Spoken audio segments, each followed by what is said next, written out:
जय राधा माधव कुंज बिहारी गोपी जन वल्लभ गिरिवर धारी। जय राधा माधव कुंज बिहारी गोपी जन वल्लभ गिरिवर धारी। यशोदनंदन ब्रज जन रंजन यशोदानंदन ब्रज जन रंजन यमुना तीरवनचारी। यमुना तीरवनचारी।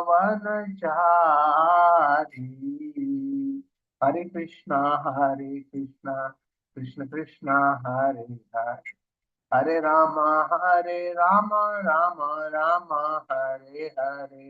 हरे कृष्णा कृष्णा कृष्णा हरे हरे हरे राम राम राम हरे हरे। हरे कृष्णा कृष्णा कृष्णा हरे हरे हरे राम राम राम हरे हरे। हरे कृष्णा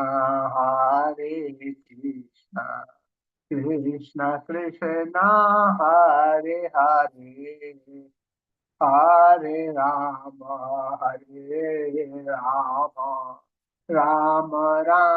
राम हरे हरे। हरे कृष्णा कृष्ण कृष्ण हरे हरे हरे राम राम राम हरे हरे। कृष्णा कृष्णा कृष्णा हरे हरे हरे राम राम राम हरे हरे। राधा माधव राधा माधव श्री राधे। जय जगन्नाथ स्वामी जय जगन्नाथ। जय बलदेवा जय सुभद्रा। जय जगन्नाथ स्वामी जय जगन्नाथ। जय बलदेवा जय सुभद्रा। गौर निताय जय गौर निताय पतित पावन गौर निताय। गौर निताय जय गौर निताय पतित पावन गौर निताय। जय प्रभुपाद जय प्रभुपाद जय श्रीला प्रभुपाद। जय प्रभुपाद जय प्रभुपाद जय Srila Prabhupada.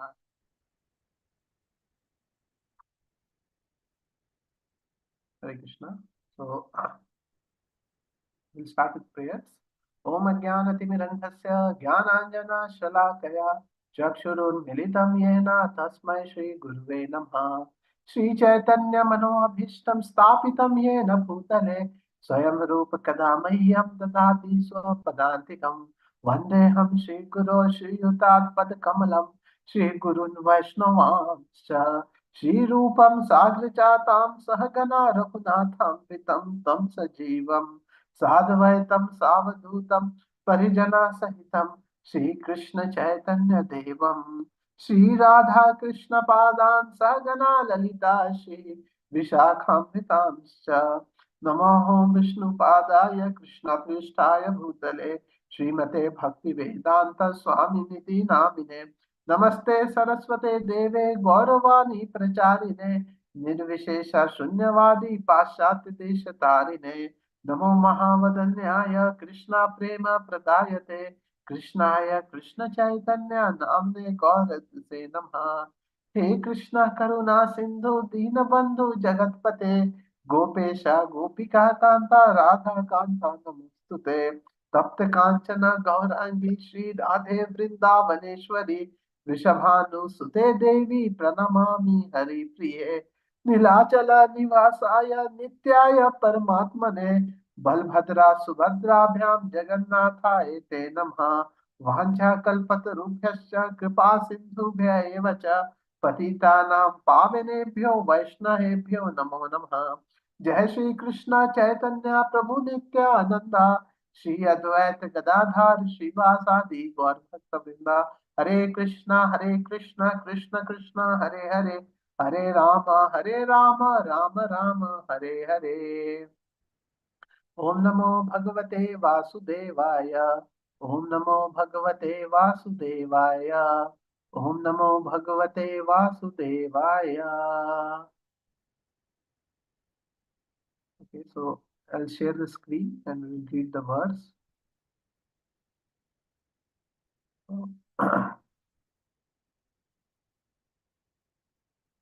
So today we are reading from third canto, 32nd chapter, verse number 5. ये सो धर्मान न दुह्यन्ति धीरा कामार्थ हेतवे निःसङ्गान्यस्त कर्माणा प्रशान्त शुद्ध चेतसा। ये स्वधर्मान न दुह्यन्ति धीरा कामार्थ हेतवे निःसङ्गान्यस्त कर्माणा प्रशान्त शुद्ध चेतसा। ये स्वधर्मान् दुह्यन्ति धीरा कामार्थ हेतवे निःसङ्गान्यस्तकर्माणा प्रशान्त शुद्ध चेतसा।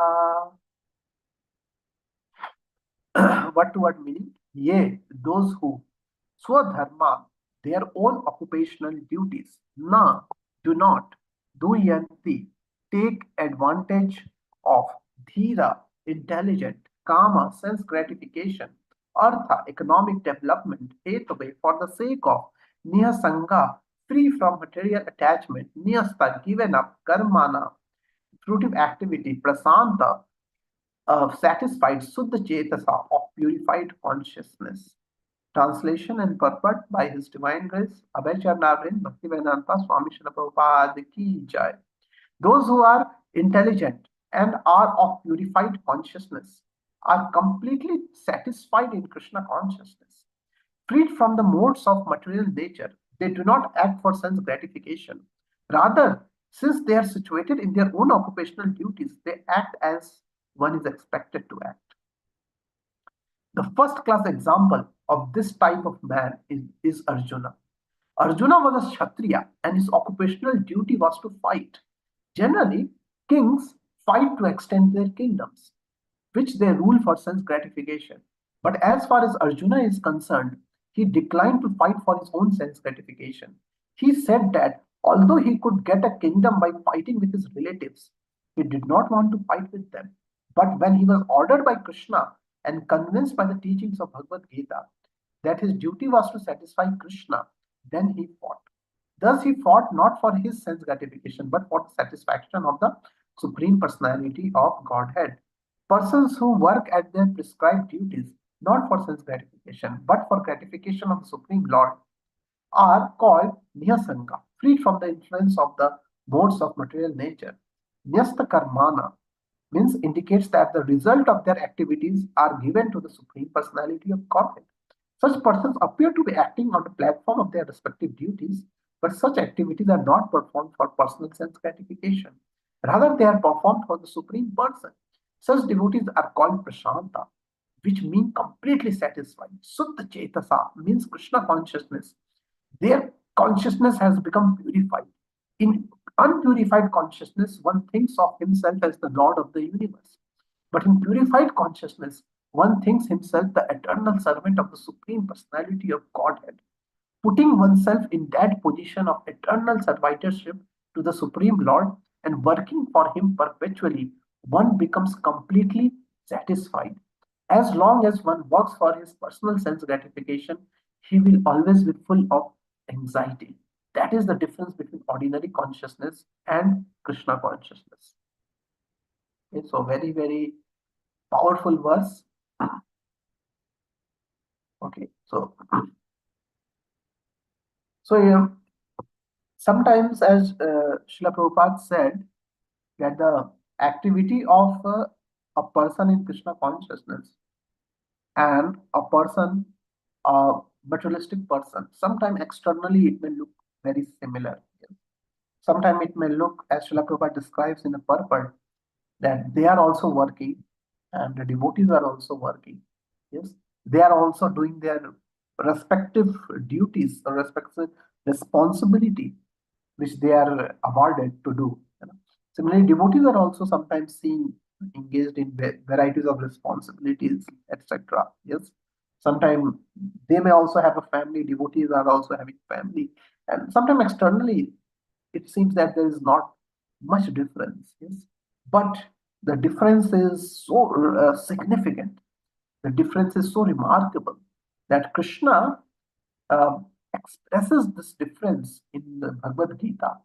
He says that the difference is not of some very tiny proportion, but the difference is so huge. It's just like a day and night. Krishna compares that what is day for a one person is a night for another person, and what is night for one person is a day for another person. Yes, so it's a difference of though externally it may look same, but it's a huge difference of consciousness. Yes, one is a fully dark, ignorant consciousness. Another is fully enlightened, illuminated consciousness. That is, as Srila Prabhupada is telling here, is Krishna consciousness. Yes. So there is a very, very huge difference in the attitude, yes, of why a person is doing, how that process is actually happening, and even the end result of that activity. Yes, all these things are very, very different. Yes. So as mentioned here, a devotee, uh, his source, his fuel of doing any activity is the pleasure of Supreme Personality of Godhead. Yes. He just do it because he's ordered by Supreme Personality of Godhead. That is from where the energy is actually flowing. Yes. Whereas for a materialistic person, the source of energy, yes, the source of ignition for any activity are the three modes of material nature. Yes, these are the modes, you know, which uh, which is affecting him, which is driving him to perform any activity. Yes, and while the activity is going on, it, there also there is a difference of day and night. Yes? Though externally it may look same, but internally a devotee is fully satisfied. He is completely depending on Krishna's mercy for the execution of that activity. Yes. Whereas a materialistic person, yes, he is thinking that I am the doer. Karta ham iti manyate, is driven by the false ego. Yes. He is trying to manipulate the matter. If he is successful, he rises to pride. If he is failure, he becomes very depressed. Yes. So even while doing the activity, the dynamics is completely different, and the end result is also much different. Yes, if a devotee gets some fruit out of it, yes, that devotee, he just gives that fruit back to Krishna. Even if a devotee is a failure, yes, a devotee thinks that I have done my duty. That's all. Yes, and if Krishna is pleased, I have nothing to worry. So we see that even the end result is completely different. And a devotee measures the parameter of his success on how this activity at the end has brought me closer to Krishna, has brought me closer to my own constitutional position as the servant of Krishna. Whereas a materialistic person, yes, it is said that in the end also he's unhappy. He's not satisfied. By the end of the activity also, it's so materialistic persons uh, attempt to satisfy his desire is sometimes compared to adding fuel in the fire. A fire is burning. To add a fuel, it seems that it is put off, it has cooled down. Yes, but that fuel again, the fire blazes with double and triple intensity. Yes, and the end of everything is that a devotee is liberated. Yes, a devotee, yes, he goes back to Krishna. That's the end of everything. But a materialistic person, he keep rotating. in the cycle of birth and death. Yes, he keep rotating into his various attempt to find a sense gratification. As Krishna says that this material world is compared to upside down tree. Yes, and a tree is multi-branched. And a tree is a huge, it's a huge network. Yes. Each and every branch, each and every twig of the tree, it is compared to different species of life, having different variety of modes, giving facilitating the living entity to exercise his perverted desires. Yes. So we see even the source is different. You know? So though externally a devotee and materialistic person may look same in their activity, but the source is different. The process of activity is different. The end result of the activity is different. Yes. So we see that there's a huge difference. And this type of satisfaction of a devotee is glorified many places. You know? Even in Chaitanya Charitamrita, Krishnadas Kaviraj Goswami says, Bhukti Mukti Siddhi Kami Shakale Asanta Krishna Bhakta Nishkama Ataiva Santa. He says that bhukti, whether one is bhukti, one want to enjoy in this world, mukti, one is frustrated with this world, but one want to become the master in out, outside the world. He want to just escape it. Yes, and bhukti, mukti, siddhi. Even those who are looking for siddhi, siddhi kami, who are trying to develop different types of powers. Yes, so Sakale Asanta, these are all Asant people. Why Asant people? Because they have some desire. Desire means Asant. You know? Desire means, I want something, and if I don't get that, I am Asant. Desire means it is subject to whether it will be fulfilled or not fulfilled. We are depending on on that temporary factor. Yes, which can which has a potency of either giving a temporary happiness or giving us a full misery. Yeah. So so they so we are depending. But what about a devotee? So Krishna Bhakta Nishkam. Krishna Bhakta doesn't want anything. Yes, Nishkama. That desire to do anything within this world is not there only. Ateva Shanta. Thus he is satisfied. So here also the pressure, here also for that such a devotee, the word is used Prashanta. And Srila Prabhupada translate Prashanta as completely satisfied. And that's why we have one Pacific Ocean. Yes. So what is that Pacific Ocean means? So the name Pacific means pacified. It comes from the word pacified. So we see that the Pacific Ocean is the huge, is the largest ocean, is the most voluminous ocean, but is the most satisfied. So what is that fact? So devotee doesn't have a desire, but then how he is so satisfied? How he is so happy? Simply giving up desire can it make one happy? No, there is another factor into it. So it is said that it is because of his fullness of Krishna consciousness. In the second chapter, the last verse, one of the last verse, Krishna explains that a devotee's heart is like an ocean, huge ocean. That ocean is of Bhakti Rasamrit Sindhu. Yes, the ocean of the pure mellows of devotional service is so full in his relationship with Krishna that and the rivers are compared to different desires. Even if different desires enter into a devotee's heart, the ocean is so complete, so voluminous that this tiny puny flow of water through the river, yes, it doesn't have any effect on that voluminous ocean because of that. Yes, and that's why Pacific Ocean, as I was giving the example of Pacific Ocean, it is so huge, so deep, so wide that it's fight. Yes, and thus a devotee heart is also like that. So I would like to um, means quote from 11th canto. So there it is explained a similar kind of science of how a devotee can be so satisfied. Yes, so this is from 11th canto, second chapter, verse number 42. I'm projecting it, sharing the screen.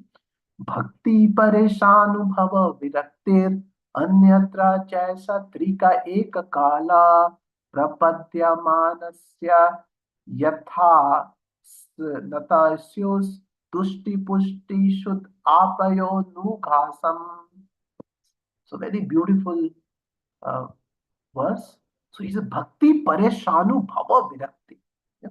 So as Srila Prabhupada in that verse also says suddha chitta. So bhakti para isha. So this word pareshanu bhava is used many times by Srila Prabhupada in his different purports at different places. So what is the bhakti pareshanu bhava? So pareshanu bhava means para isha anubhava. Yes, para means which is beyond. Isha means Supreme Personality of Godhead. Anubhava, the experience, the perception of the Supreme Personality of Godhead in the purified consciousness. It leads to what? The word virakti is used. Virakti means complete detachment. Yes, because devotee, when Supreme Personality of Godhead, yes, who is complete in himself, Om Purnam Adam Purnam Idam Purnam Purnasya Gacchate Purnasya Purnam Adaya Purnam Eva Vashishyate. Such a Purnam, Supreme Personality of Godhead, when he descends into devotee's heart. Yes. So even it is said that our ocean, how much water we need from the ocean. Yes, even if we get a small portion of the ocean, we are so it will fulfill all our needs of the water. Yes. Similarly, that complete whole, that Supreme Personality of Godhead, even he descends. If we get the trace of his mercy within our heart, yes, a tiny living entity, yes, he becomes so satisfied. He becomes so completely pleased within his heart that it leads to virakti. Virakti means he doesn't want anything of this world. He doesn't want to become the enjoyer in this world. He doesn't want to manipulate anything in this world. He doesn't want to manipulate matter, because he's so satisfied. And anyatra, from everything else, Prabhupada is translating in that. Eka Kala. So here I will read the translation. Devotion, direct experience of the Supreme Lord, and detachment from other things.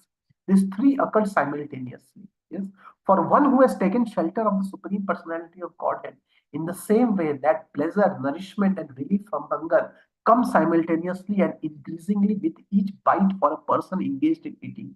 So here, a devotee's satisfaction is compared to eating food, or prasadam, we can say. Yes.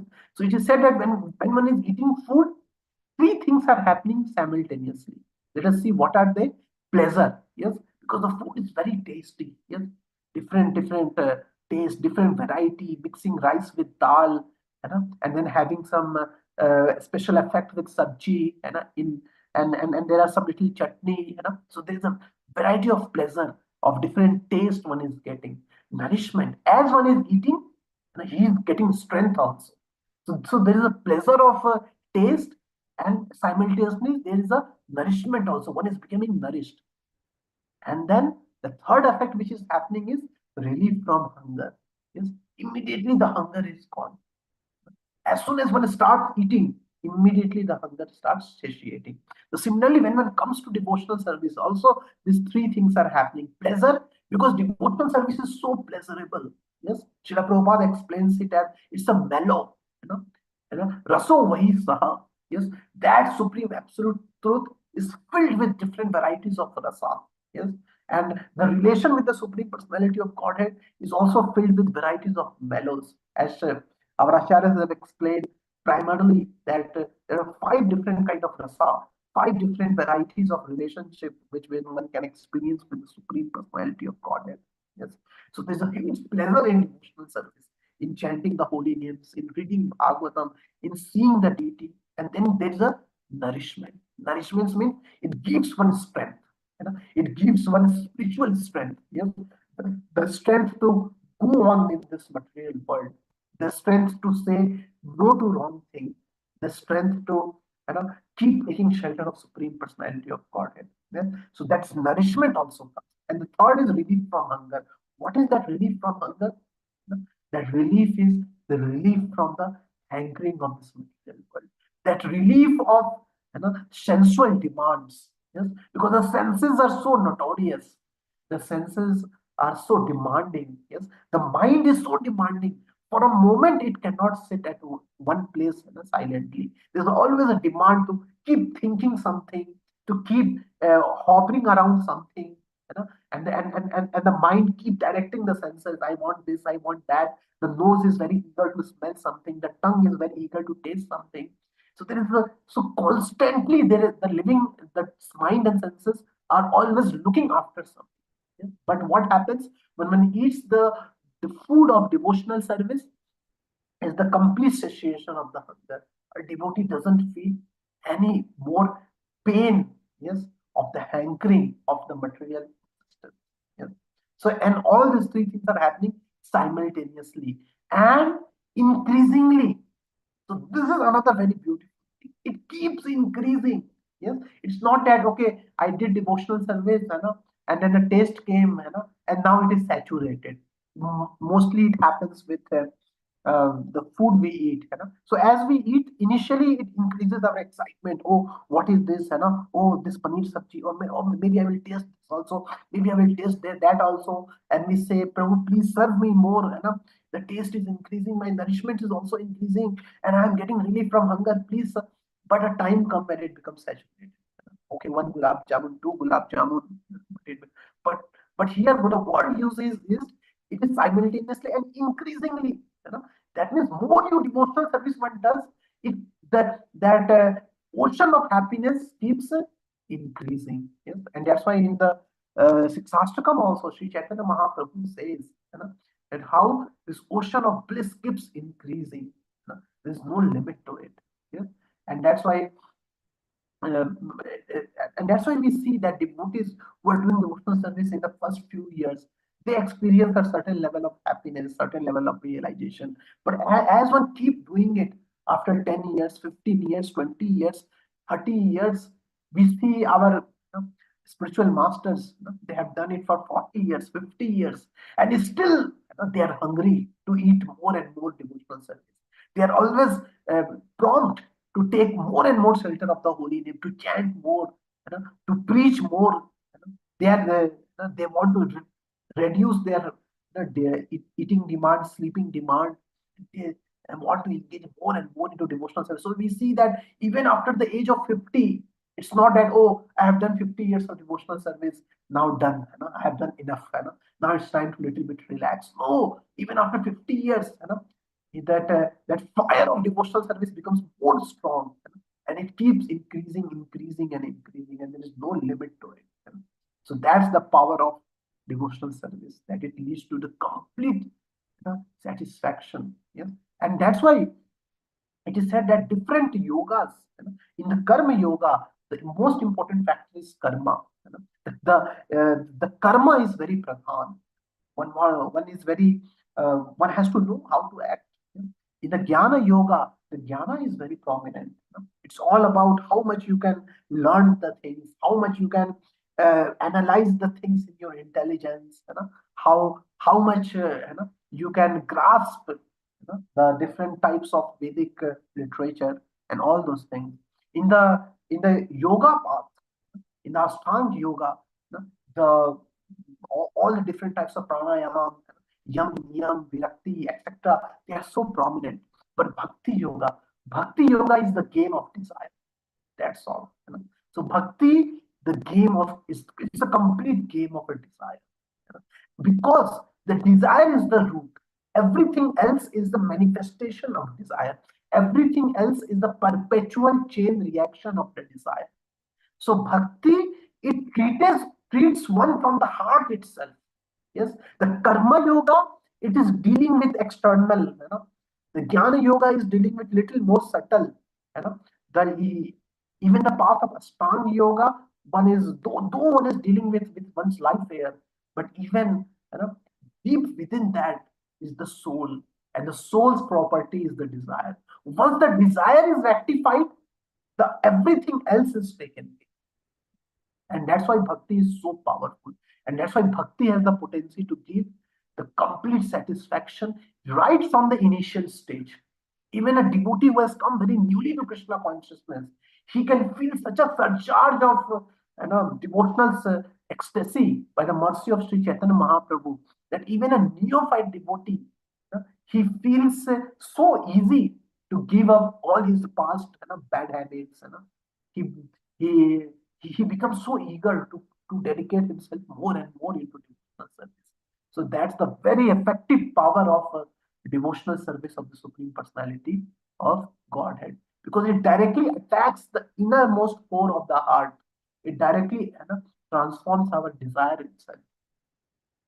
So that's the power of devotional service. So I would like to quote some more. Yes. So this is from Bhagavad Gita 6.20. Yes. So here also the same effect of what happens when a person experiences Krishna consciousness. यत्रो परमते चित्तं निरुद्धं योगसेवया यत्र चैवात्मनात्मानं पश्यन् आत्मनि तुष्यति सुखम् अत्यान्तिका यत्तद् बुद्धिग्राह्यम् अतीन्द्रियं वेति यत्र न चावैवं स्थितश्चलति तत्त्वता यं लब्ध्वा च परं लाभं मन्यते नाधिकं तथा. So here this particular shloka is of great importance to our discussion here. Yam labdhva cha param labham. After attaining labdhva means gaining. Cha param labham. That great asset of devotional service, that great asset of transcendence, when one receives yam labdhva cha param labham, manyate na dhikam tatha. Then he doesn't consider, manyate means he doesn't give value na adhikam. He doesn't give value to anything else more than that. He becomes so satisfied. He feels that everything else is now insignificant in front of what I have got. What devotional service I have got, it is it surpasses everything. Yes. Jasmin sthito na dukkhena means situated in that na dukkhena, the dukkha completely go away. Yes. Guru napi vichalyate. Yes. So, tam vidhaya dukkha samyogam yogam yoga samanjitam. Yes. So this is a very, very powerful verse. So even so such type of so here I am reading from Dhruv Maharaj section. Such type of extreme satisfaction of devotional service, yes, was shown by Dhruv Maharaj.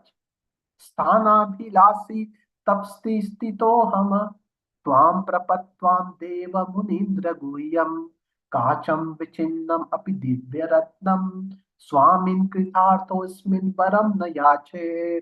So Dhruv Maharaj, yes, why he went to Krishna? Yes, he just went for kingdom, which is higher than even Lord Brahma. Yes, and Dhruv Maharaj was very determined to pursue that particular goal of getting that kingdom. And thus he did very intensive tapasya of that goal. But when the Supreme Personality of Godhead came in front of him, when his heart was fully purified by that tapasya, when he was experiencing that transcendence within his heart, what happened to him? When Lord personally appeared in front of him, yes, the Dhruv Maharaj completely forgot that why he came to do devotional service. Why he actually started doing all these things, he completely forgot. Because the flood of devotional service, that flood of the happiness completely took over him. Just like the flood comes. When the flood comes, all the tiny, puny things like trees, little houses, when a tsunami comes, when the torrents come, it completely swipes it away and fills everything with water. Similarly, when the flow of devotional service comes, it swipes away all the tiny, puny trees and houses of material desires, goals, ambitions, and just occupies the heart completely. The same thing happened. Kacham vichinnam. Kacham means a piece of glass. Yes, and he was saying divya ratnam. I'll just highlight the word. So here in the third line, both are used. Kacham vichinnam and divya ratnam. That I came here searching for the broken pieces of glasses, but I found what? Divya ratnam, the diamond of devotional service. Yes. Though I came searching for a wrong thing, but I got the right thing. Yes. Though I came searching for the temporary things, but I have actually got the eternal thing. And that's why Dhruv Maharaj was so satisfied. Swamin Kitartho. You know, Smin varam na yache, that, oh Lord, I am fully satisfied now. Yes, Swamin Kitat, oh my Lord, Kirtartho means I'm done. Oh Lord, done. Now I don't want anything. Asmin varam na yache. Please, I don't want any benediction also for me. Yes, let the devotional service only continue. Let this flood of pleasure which I am feeling, let this only continue. Let it increase more and more and more. Yes? And this repeated satisfaction of a devotee is repeated again and again into Srimad Bhagavatam. We see Prahlad Maharaj. Narsim Dev, he defeated Narsim Dev. Narsim Dev was trying to persuade, ask something, ask something, ask something, and Prahlad Maharaj is not asking for him. So Prahlad Maharaj is saying that I'm not a businessman to do some business with you. The same thing happened with Vritrasura. Vritrasura, he is about to die. He is on the battlefield fighting with Indra. Yes, Indra is very eager to win the battle. Yes, but Vritrasura, he is very eager to just keep doing his duty because I am ordained by Supreme Personality of Godhead to do my duty. I will do my duty. You know, but Indra is so surprised. Indra is so bewildered. How can a person fight with such a vigor but still be so detached? He was not able to understand. It just crossed, it just bounced above his limited mindset. It just bounced back. And thus he was not able to understand. And that this Vritrasur, he knows that he will be killed. Yes. Though Indra lost faith in that transcendental Vajra, yes, but it is said that Vritrasur is having full faith. He know Indra, pick up that Vajra. Though I am very powerful, you are not able to withstand me. But please have faith that this transcendental Vajra is made by Supreme Personality of Godhead. It is ordered by Supreme Personality of Godhead. It will have effect. Please take it and attack me. And please kill me and liberate me. See, you want to win, you win. And I want to just attain the lotus feet of Krishna. That's all. And that's why when Indra was cutting the neck of Vritrasur, yes, Vritrasur was in samadhi, and he is offering different prayers, and he is so happy that now I did my duty, and now it's time to have sambhoga. That Vipralamba and sambhoga. Now, Vipralamba is separation, and sambhoga means again meeting. Now it's time to again meet my Supreme. I again want to become the servant of the servant of the servant of the Supreme Lord. Yes. So this Indra was not able to comprehend this transcendental consciousness of Vritrasur. How can one be so selfless? How can so even in this verse today we see the same thing is said. They do not act for sense gratification. Rather, since they are situated in their own occupational duties, they act one is expected to act. So that's why the complete nishkama, the complete selflessness, even in doing the material duty, can only be gained by devotional service. Only a devotee can be selfless in doing his duty. Nobody else can be selfless. Though we can keep inspiring, sometimes people in this world, they try to create an artificial sense of selflessness just to motivate other people. No, don't think about results. Just do your duty. Just do your duty. Is it so easy? Why I will do my duty?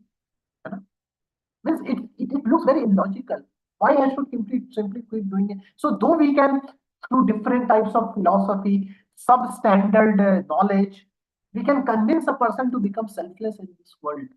Yes, but where is the platform? What is the anchor of that selflessness?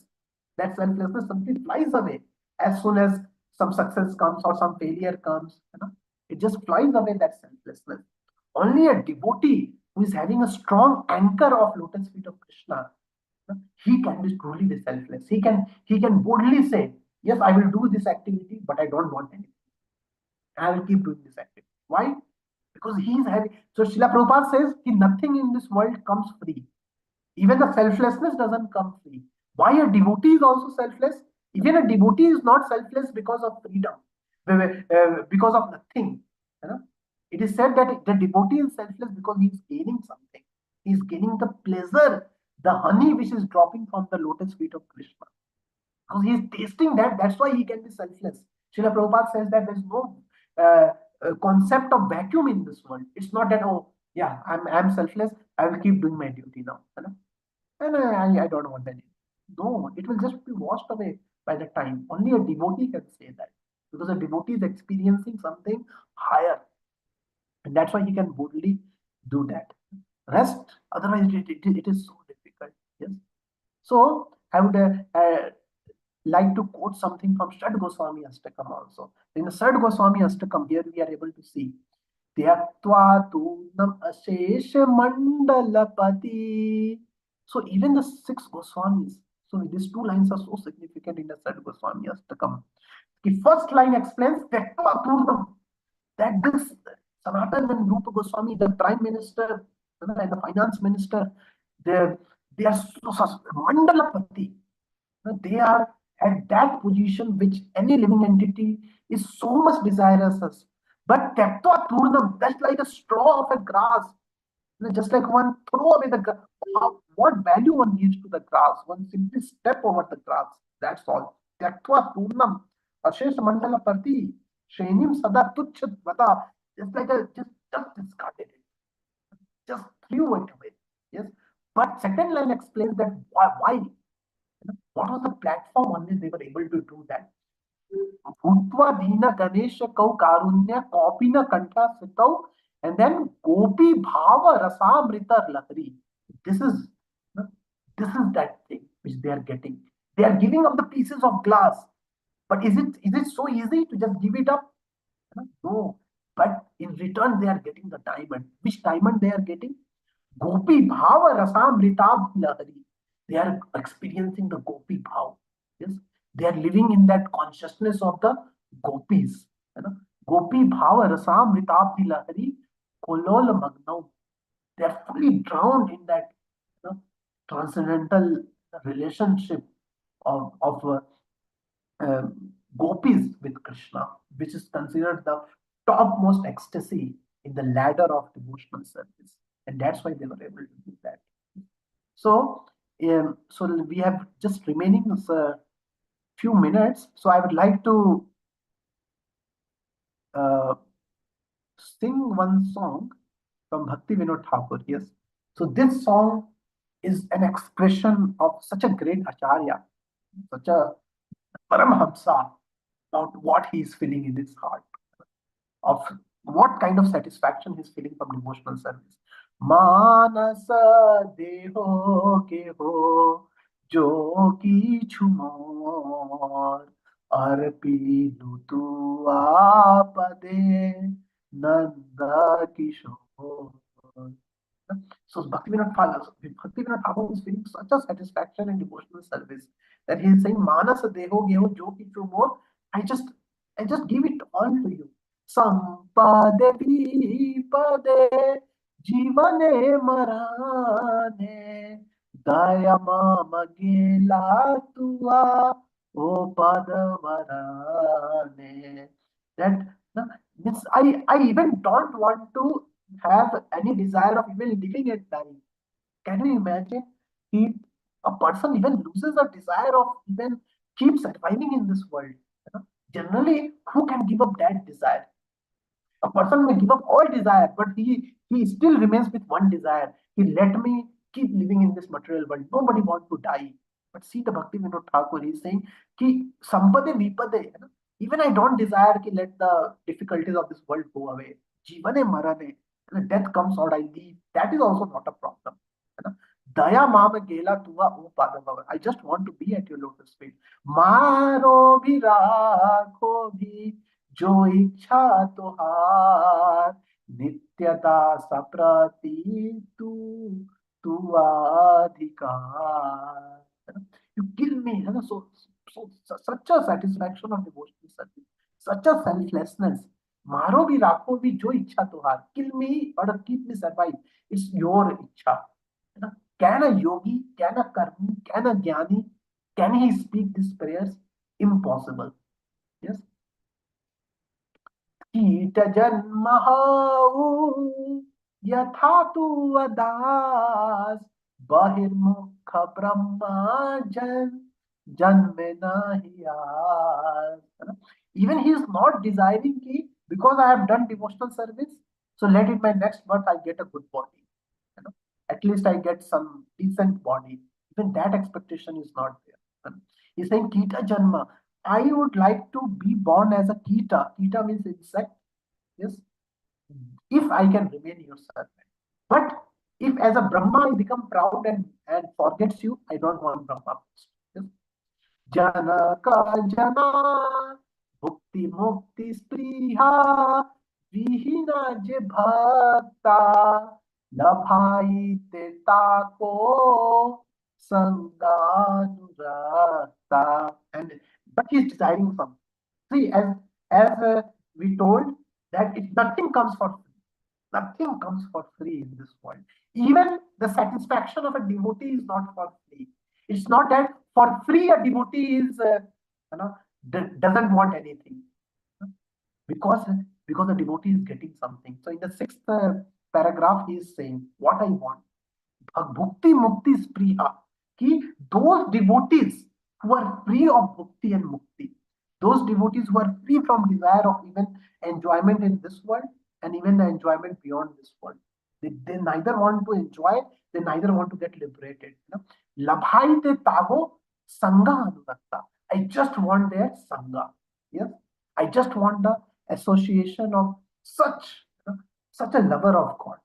So this is so see yeah, so we see that Bhaktivinoda Thakur is actually desiring something. He is not completely selfless. He is materially selfless, but he is spiritually very hungry. You know? He is spiritually very passionate. Yes. And what is the passion of Bhaktivinoda Thakur? His passion is I want I want that treasure of such a devotee whose heart is like gold. Janaka Janani Daita Tanaya Prabhu Gurupati Tuhu Sarva Maya Bhakati Vinoda Kahe Sunakana Radhanath Tuha Hamara Parana.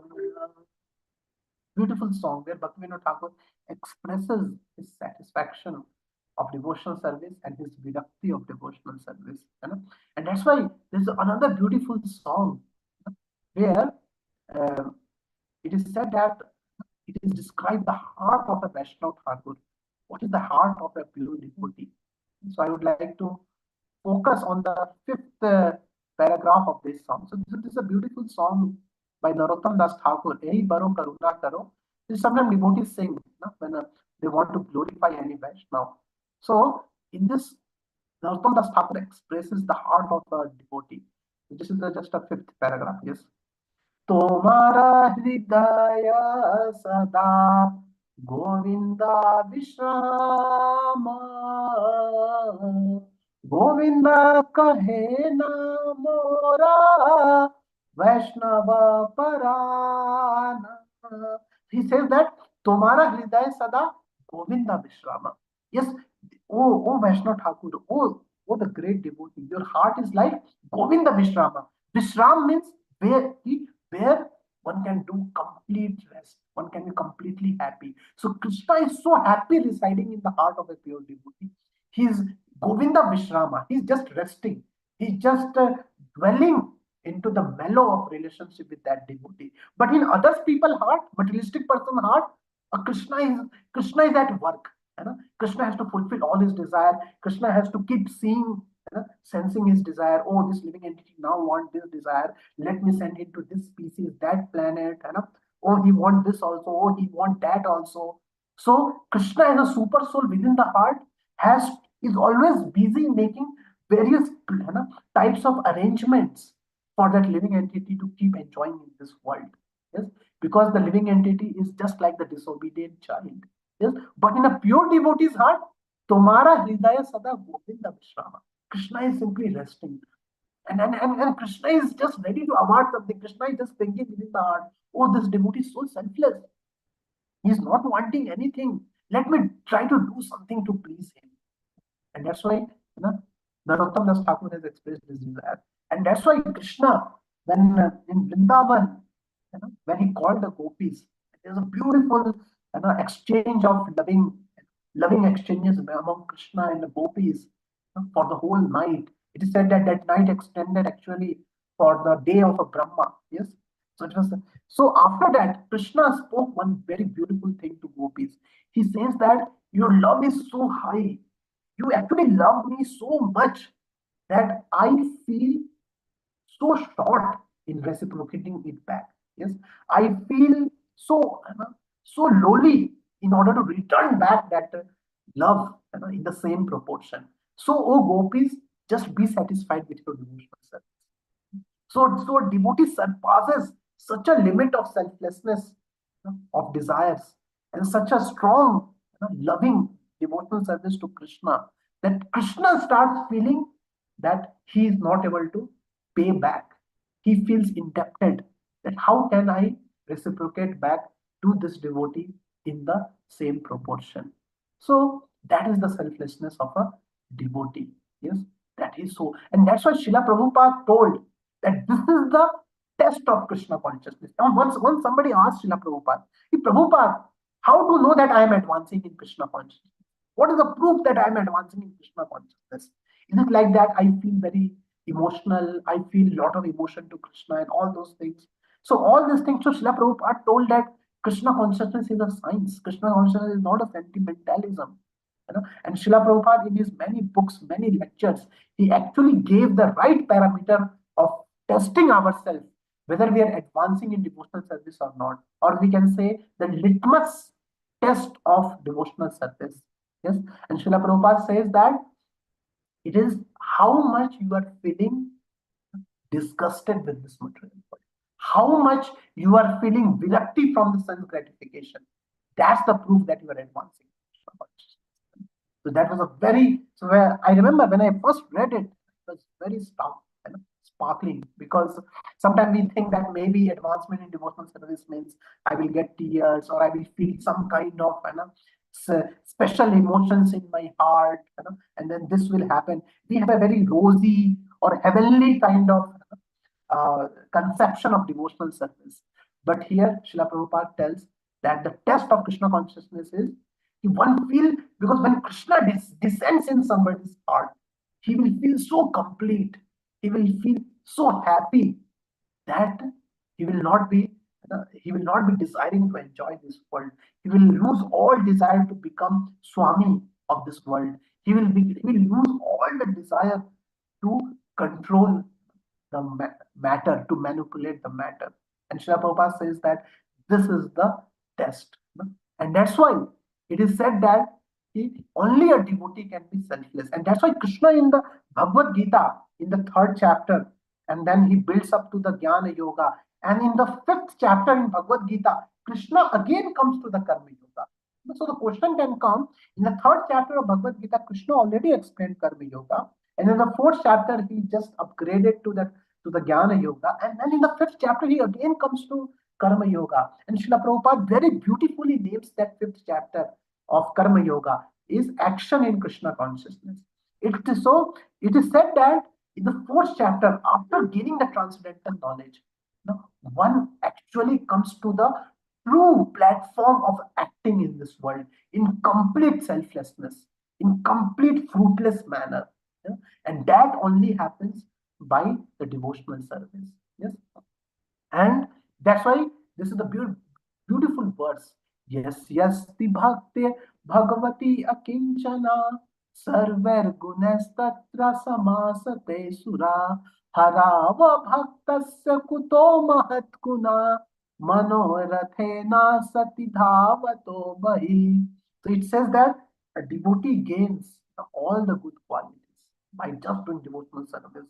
So a devotee has full faith that if I am doing devotional service, rest everything else will be taken care. Because as I told, everything is born out of desire. Desire is the root. You know? All the other, what is happening in our mind, what is happening in our intelligence, what is happening to our senses, what is happening to our external body, the source of energy flow from the desire.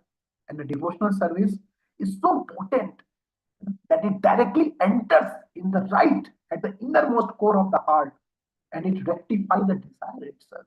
It rectifies that because desire is the only property of the living entity, and it says that all other good qualities of will come. And that's why the definition of faith in Krishna consciousness, Krishnadas Kaviraj Goswami explains, is that a devotee is fully convinced that I just have to do devotional service, rest everything will happen. Rest all other things, whether I will get detached from this world or not, whether this will happen or not, whether I will go to back to Godhead or not, or whether that will taken care of not. So having full faith that if I do devotional service, everything else is taken. And this verse also, yes, yes, the bhakti. I will just read the translation. All the demigods and their exalted qualities, such as religion, knowledge, and renunciation, become manifest in the body of one who has developed unalloyed devotion for the Supreme Personality of Godhead, Vasudeva. On the other hand, a person devoid of devotional service and engaged in material activities has no good qualities. Even if he is adept at the practice of mystic yoga or the honest endeavor of maintaining his family and relatives, he must be driven by his own mental speculation and must engage in the service of the Lord's external energy. How can there be any good qualities in such a man? Yes. So as we have already come to the completion of the time, so we like to end with this remark or this essence of this verse which we are discussing today. I will just read the translation once again, finish the class. Those who are intelligent and are of purified consciousness are completely satisfied in Krishna consciousness. Free from the modes of material nature, they do not act for self gratification. Rather, since they are situated in their own occupational duties, they act as one is expected to act. Yes? So it's a science. We cannot copy that satisfaction. We cannot imitate that satisfaction. Oh no, I'm very satisfied in Krishna consciousness. We cannot imagine. Srila Prabhupada says that Krishna consciousness is not imaginative ecstasy. Yeah? So it's a complete science. As we take more shelter of holy names, as we take more shelter of Bhagavatam, as we associate more and more with the devotees, and as Krishna enters our heart, as scientifically we become Krishna consciousness, automatically we will feel that's parishanubhava, para isha anubhava. As we gave the example of eating the food, it's not that one has to imagine, oh, my hunger is going away. Oh, no, it's not imagination. As one eats the food of devotional service, automatically that food will start nourishing. Automatically, all his senses and limbs will be rejuvenated. Yes, and the same thing happens with Krishna consciousness. So let us try to engage ourselves more and more. This gift which Srila Prabhupada has given. Srila Prabhupada has made it so easy, so practical. We just have to follow what Srila Prabhupada, what program, the morning program especially, which Srila Prabhupada has led for us very seriously, attentively, sincerely, and automatically, gradually, we will start feeling this state of consciousness of complete satisfaction and selflessness, and complete cessation of desires, material desires from our heart. So we'll end. Granthara Srimad Bhagavatam ki jai. So if any devotee has any comment or any questions or anything to speak, they can say.